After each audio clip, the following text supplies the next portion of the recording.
कुलदीप सिंह सेंगर का उन्नाव वाला घटना पता है आपको? उसमें पूरा परिवार खत्म हो गया। इंसाफ मिला। मंत्री केंद्र में उनका बेटा जो 5-5 किसानों के ऊपर गाड़ी चढ़ा देता है, किसानों को रौंद देता है, कुछ हुआ? और बताइए, इन्हीं की सरकार में तो हाथरस होता है। रेल मंत्रालय का झंडा गैंगमैन का काम जो है प्रधानमंत्री कर रहा है, झंडा दिखा रहा है। और मंडल एक्सप्रेस का हादसा हुआ तो डब्बे के नीचे से यूं चल के आ रहा है रेल मंत्री। और मैं पाता, अरे ये तो रेल मंत्री है। तब हम जनता को पता चला देश की, अरे ये रेल मंत्री है। Oh my God. मैं सर पर सवाल किससे पूछूं? युगांडा के प्रधानमंत्री से। मोदी कह रहे हैं हमारा जो है पूरे दुनिया में डंका बज रहा है। और हम जनता का जो ढोलक फटा है वो कौन दिखाएगा? अरे लगा दो यार, मार डालो, लेकिन हम जब तक आखिरी सांस तक ऐसे मैं पूछूंगा ये बात।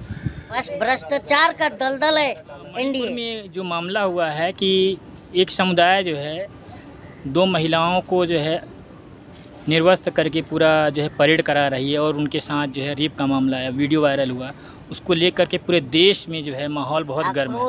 आक्रोश बहुत ज़्यादा है। बहुत ही शर्मनाक स्थिति है। उसके बारे में आप क्या कहेंगे? ये तो देखिए, ये जो है ना, ये सरकार को नंगा कर दिया। और प्रधानमंत्री खुद आके कह रहे हैं कि जो है इस घटना से देश जो है पूरा शर्मसार हुआ और बहुत क्रोध है। प्रधानमंत्री कह रहे हैं दोषियों को बख्शा नहीं जाएगा। ये प्रधानमंत्री का डायलॉग हम कोई भी घटना पर 2009 से सुनते आ रहे हैं। एक बार बताइए, इतना बेशर्म मुख्यमंत्री है, नालायक निकम्मा, कह रहा है कि ऐसे 100 वीडियो और हैं। तो बताइए कि इसका मतलब कि 100 वीडियो और हैं तो और कितने लोगों के साथ हुआ होगा यार ये चीज़ें। क्योंकि वहाँ पर इतने दिन महीनों से जो है इंटरनेट बंद था ना, तो इंटरनेट शुरू होगा तो सब सामने आने लगेगा। आप बताइए कि इतना बड़ा जो मुख्यमंत्री है, ये कोई भीड़ आती है, थानों से असलहे लूट कर चली जाती है मणिपुर से, और अभी तक वो इस्तीफा दे करके वहाँ राष्ट्रपति शासन नहीं लगता। खुद वहाँ की राज्यपाल आती हैं टीवी पर और आकर के रोती हैं और बोलती हैं कि मैंने अपनी पूरी लाइफ में ऐसी घटना नहीं देखा जहाँ 5000 से ज़्यादा लोगों के घर जला दिए गए और लाखों लोग जो है इधर उधर अपने जान बचाकर भाग रहे हैं। इतना शर्मनाक घटना है यार ये चीज़ें। और ये केंद्र सरकार की चुप्पी, मतलब कहीं ना कहीं तो ये लगता है ना कि शर्म हमें आती है कि कैसा प्रधानमंत्री हमने चुन लिया है। ये प्रधानमंत्री देखकर अब हम जनता को शर्माने लगी है।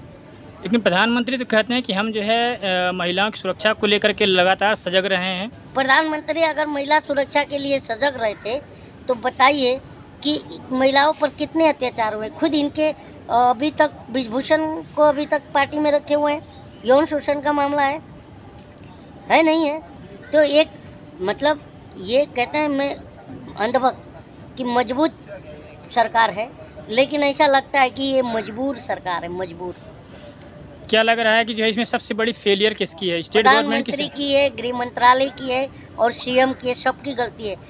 ये क्या होता है, एक हमाम में सभी नंगे हैं ये घटना को देख करके।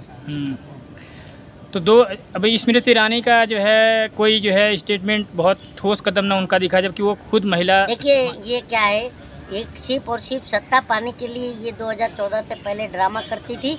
सिलेंडर लेकर के रोड पर बैठती थी, आलू प्याज का जो है माला पहन करके बैठ जाती थी रोड पर महंगाई के विरोध में।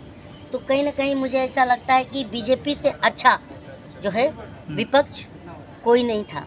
और फिर हम जनता जो है इन्हें विपक्ष में लाके बिठा देंगे 2024 में। मोदी तो लगा इस बार जो है उन्होंने खुद ही बयान दिया कि ठोस कार्रवाई होगी, जो भी आरोपी होगा। यार ठोस कार्रवाई तो सबके खिलाफ करते हैं। और वो कह रहे हैं पूरा देश वो ये भी कहते हैं कि पूरा देश शर्मिंदा है। यार भाई, साध्वी प्रज्ञा सिंह ठाकुर जब महात्मा गांधी पर टिप्पणी करती है उस समय भी तो पूरा देश शर्मिंदा था, क्योंकि पूरा देश जो है राष्ट्रपिता मानता है। मानता है नहीं मानता? तो बताइए, प्रधानमंत्री से जब पूछा गया तो बोले मैं इसे कभी माफ़ नहीं करूँगा, और संसद में अपने बगल में बिठा लेते हैं। तो क्या कहेंगे इस पर अभी तक? और एक बात बताइए, कुलदीप सिंह सेंगर का उन्नाव वाला घटना पता है आपको? उसमें पूरा परिवार खत्म हो गया। इंसाफ मिला? वो छोड़िए, इन्हीं के जो है मंत्री केंद्र में उनका बेटा जो 5-5 किसानों के ऊपर गाड़ी चढ़ा देता है, किसानों को रौंद देता है, कुछ हुआ? ये बताइए। जो है इन्हीं का पूर्व मंत्री जो है तेल मालिश करवाता है। तेल मालिश करवाने के बाद जो है लड़की जेल जाती है और वो मस्त हॉस्पिटल में अपना इलाज करवाता है। कौन सा? तो ये बताइए, ये इंसाफ है? और बताइए, इन्हीं की सरकार में तो हाथरस होता है। बिल्किस बानो तो बिल्किस बानो को 11 दरिंदों को छोड़ा जाता है इन्हीं की सरकार में। तो बताइए, ये सब जो है प्रधानमंत्री जो है, इस समय हम सब जो है पूरी सच्चाई बाहर आ गई प्रधानमंत्री की, और जनता को समझ में आ गया कि प्रधानमंत्री जनता के प्रति संवेदनशील नहीं है। और ये सरकार जो है सूढ़-बूढ़ की सरकार कॉरपोरेट को बचाती है और जनता को जो है ऐसे ही मरने के लिए छोड़ देती है। जबकि लोकतंत्र है, लोकतंत्र में एक जो है इस देश का जो है फुटपाथ पर सोता हुआ भिखारी की भी जान की कीमत होती है और उस जान को बचाने की जिम्मेदारी सरकार की होती है। लेकिन सरकार खुद जो है ऐसे चीज़ों पर भाग रही है। ऐसे जनता की अभी बताइए 288 मौत कोरोमंडल एक्सप्रेस हादसे में हुआ था, कोई जिम्मेदारी लिया है अभी तक? तो ये जिम्मेदारी से भागने वाली सरकार है। ऐसी सरकार हमें नहीं चाहिए। 24 में हम इस सरकार को झोला पकड़ा के भेज देंगे। वो तो लगातार विकास की बात करते हैं कि हमारा देश लगातार विकास कर रहा है, मेट्रो और जो है विकास किसका हो रहा है? अडानी देश है, उसी का तो विकास हो रहा है। अंबानी देश है, उसी का तो विकास हो रहा है। सारे कॉरपोरेटर्स के कर्जे माफ हो रहे हैं, बताइए। और जो जनता जो है कर्ज तले दब जग गई। कोरोना काल के बाद मिडिल क्लास जो है कर्जे में आज है। जो भी आपका वीडियो देखेगा वो कमेंट बॉक्स में ज़रूर बताएगा। मिडिल क्लास कर्जा लेकर के बच्चों की शादी कर रहा है, पढ़ा रहा है, लिखा रहा है। उसके पढ़ लिखने के बाद भी तो जॉब नहीं है। बेरोजगारी जो है 45 साल के निचले रिकॉर्ड स्तर पर है। इस पर बात कर रहा है प्रधानमंत्री, बताइए। और एक बात बताओ, प्रधानमंत्री जब चुनाव में आता है तो कहता है 2 करोड़ रोजगार दूंगा, और 9 साल होने के बाद 18 करोड़ रोजगार होना चाहिए, तो आके 70,000 जो रोजगार बांटता है, ये लो रोजगार, ये लो रोजगार, ये लो रोजगार। ये बताओ, क्या प्रधानमंत्री रिक्रूटर है? हाँ, तो बाकी जब जो संस्थाएं हैं, जो पहले की प्रक्रिया होती थी कि रिजल्ट आता था कि इतनी वैकेंसी है, वैकेंसी के बाद परीक्षा होता था, परीक्षा के बाद जो है ट्रेनिंग होती थी, ट्रेनिंग के बाद जो है कॉल लेटर आता था, फिर उनको जो है नियुक्ति पत्र मिलती थी। आज प्रधानमंत्री कर रहा है रिक्रूटर का काम। रेल मंत्रालय का झंडा गैंगमैन का काम जो है प्रधानमंत्री कर रहा है, झंडा दिखा रहा है। और हम खुद अवाक रह गए जब कोरोमंडल एक्सप्रेस का हादसा हुआ तो डब्बे के नीचे से यूं चल के आ रहा है रेल मंत्री। तो मेरे पास अरे ये तो रेल मंत्री है। तब हम जनता को पता चला देश के, अरे ये रेल मंत्री है। ओह माय गॉड, ऐसा हो जाता है। तो बताइए, प्रधानमंत्री सड़क परिवहन निगम मंत्री का भी काम वही कर रहे हैं कि जो 10 किलो 5 किलोमीटर की सड़क बनती है, प्रधानमंत्री हरी झंडी दिखाते हैं। तो बताइए, जो भी MP MLA पार्षद प्रधान ये हो, इनका क्या काम रह गया? क्योंकि सब गटर नाला छोटा छोटा उसका भी उद्घाटन प्रधानमंत्री कर रहे हैं। तो इसका मतलब कहीं ना कहीं ये छोटे मोटे कामों को बड़ा चढ़ा कर दिखाया जा रहा है। आप प्रधानमंत्री की बुराई कर रहे हैं, आप समझ लीजिए। आप प्रधानमंत्री की बुराई कर रहे हैं। प्रधानमंत्री का बुराई करना अपराध है। अब समझ लीजिए कि क्या ना समझ क्या लो। तुम मुझे डरा रहे हो, पत्रकार हो कि दलाल हो? तुम मुझे डराओगे? आप समझिए, जनता को पत्रकार डराएगा? हाँ, जनता से बड़ा प्रधानमंत्री हो गया। और तुम लोग भी रासुका लग जाएगा, रासुका लग जाएगा। किस हिसाब से लगेगा? आप उनके खिलाफ बोल रहे हैं। मैं सवाल किससे पूछूं? युगांडा के प्रधानमंत्री से? मेरा प्रधानमंत्री कौन है ये बताओ, जिससे मैं सवाल करने देश में। ना तुम ये अभी ये भागो मत। तुम ये बताओ, मैं सवाल करने किससे जाऊं? ना ये मत बोलना। मैं भारतीय हूँ और मैं किससे सवाल करूं? मेरा प्रधानमंत्री कौन है ये जवाब दे के जाओ।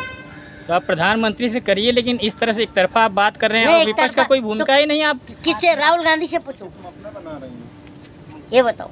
आज पूरी दुनिया में जो है मोदी कह रहे हैं हमारा जो है पूरे दुनिया में डंका बज रहा है। और हम जनता का जो ढोलक फटा है वो कौन दिखाएगा? बताओ। हमें बोला गया था कि तुम्हें शिक्षा, स्वास्थ्य, रोजगार, महिला सुरक्षा गारंटी, 100 दिन में महंगाई कम, 2 करोड़ रोजगार मिलेगा। ये सब मैंने कहा था, जो मेरे पर आ गए हो तुम। मैं किससे पूछूं ये बात कि कब होगा ये चीजें? तो तुम बोलते हो रासुका लग जाएगा। अरे लगा दो यार, मार डालो, लेकिन हम जब तक आखिरी सांस तक ऐसे मैं पूछूंगा ये बात। अब मैं भागने वाला नहीं हूँ, ना मैं डरने वाला आदमी। कि बताओ संविधान कहाँ जाएगा? भीमराव अम्बेडकर कहाँ जाएंगे? बाहर अगर हमारा प्रधानमंत्री जाता है तो कहता है मैं बुद्ध की धरती से आया हूँ, मैं गांधी की धरती से आया हूँ। तो बुद्ध और गांधी की विचारधारा ये थी क्या? ये बताओ भाई। बिल्कुल नहीं थी। तो हम बिल्कुल नहीं चाहते हैं कि संविधान पर कोई आ जाए। और मोदी जी जो है, आप समझ लीजिए कि हम लोग 2024 संविधान का को मानने वाले लोग हैं और संविधान के लिए, लोकतंत्र को बचाने के लिए हम अगर हमें अभी जान देनी पड़े तो दे देंगे। मोदी जी जो है 2024 के चुनाव को लेकर के लगातार करें, हम 25 साल का जो है एजेंडा पूरा रोड मैप तैयार एक करके साल के बाद मोदी जी नजर नहीं आने वाले। तुम 25 साल की बात कर रहे हो, एक साल की पहले बात करो आप, समझे? एक साल की बात करो, एक साल के बाद मोदी जी नजर नहीं आएंगे। और राहुल गांधी का फैसला आने वाला है अभी, सीजेआई, उसके बाद कांग्रेस का क्या होगा? कांग्रेस में कांग्रेसी हूँ क्या? नहीं, मतलब किसी कांग्रेसी से जाके एक मजबूत विपक्ष के रूप में तो अगर इस समय तो कांग्रेस ही नजर आ रही है। मानते हो ये बात? ये तो जाहिर सी बात है, विपक्ष होना भी जरूरी है। तो आप क्या सोच रहे हैं कि जो परसों जब तक विपक्ष नजर नहीं आ रहा था तब तक हम देश की जनता विपक्ष की भूमिका में थे। अब विपक्ष नजर आ रहा है तो जनता के लिए अच्छी बात है, एक उम्मीद है। तो क्या लग रहा है? राहुल गांधी में बुराई क्या है ये बताओ? तुम अभी राहुल गांधी की नाम लिए हो, मैं तो उनके पार्टी का भी आदमी नहीं, फिर भी मैं ये मानता हूँ कि वो एक अच्छा नेता है। अब उसमें बुराई क्या है आप ये बताओ? मोदी जी जो है इस समय कह रहे हैं कि भ्रष्टाचारियों के बीच गठबंधन हुआ है। अच्छा, किसका गठबंधन? जो 26 पार्टियां। तो अजीत पवार क्या था, हसन मुशर्रफ क्या था, हाँ? और ये जो शारदा नारदा का जो बैठा हुआ है बंगाल में अधिकारी, शुभेंदु अधिकारी, वो क्या है? फिर मुकुल रॉय आया, फिर वॉशिंग मशीन में धुल के साफ होके फिर भाग गया, वो क्या था? यार बस भ्रष्टाचार का दलदल है एनडीए। हाँ, ये बताओ आप। तो क्या लग रहा है 2024 के बारे में, आप क्या कहेंगे? 2024 में चुनाव में क्या होने वाला है? हारेंगे और देश जीतेगा। इंडिया बनाम भारत, इस बीच जो है सबसे बड़ा मुद्दा कांग्रेस और बीजेपी के बीच जो चल रहा है। अब इंडिया बनाम भारत, तो इंडिया बनाम भारत, तो भारत ही जीतेगा ना, जाहिर सी बात है। तो कांग्रेस करे हम इंडिया हैं और बीजेपी करे हम भारत हैं। अच्छा, अगर मान लो इन एनडीए और भारत में तुम्हें किसी को चुना हो तो किसे चुनोगे? नहीं, हमारा नहीं बात, संगठन की बात नहीं कर रहा हूं, सवाल वहाँ की अगर है। देश की बात आए तो किसे चुनोगे? देखिए, इंडिया और भारत का कोई अलग तो कुछ है, कोई है नहीं, लेकिन ये लोग जो पॉलिटिक्स हो रही है इंडिया और भारत के नाम पर, उसके बारे में आप क्या कहेंगे? क्या होना चाहिए इस तरह की चीज़? क्या जो इंडिया बनाम भारत का जो ये लोग दो पार्टियों के बीच में जो चल रहा है, इंडियन नेशनल और क्या है, अलग अलग शब्द के अलग अलग मीनिंग है, मुझे भी ध्यान नहीं आ रहा, अलग अलग मीनिंग है, तो उसको मिलके इंडिया है। ये पूरे भारत का नाम, भारत को हाईजैक नहीं कर लिया है विपक्ष ने। तो प्रधानमंत्री की बौखलाहट नहीं तो और क्या है कि इंडिया का फुल फॉर्म बताने लगे, जब वो लोग इंडिया का फुल फॉर्म बताए, जबकि इंडिया का फुल फॉर्म हमें अटल बिहारी वाजपेयी जी के टाइम पे ही पता चल गया था।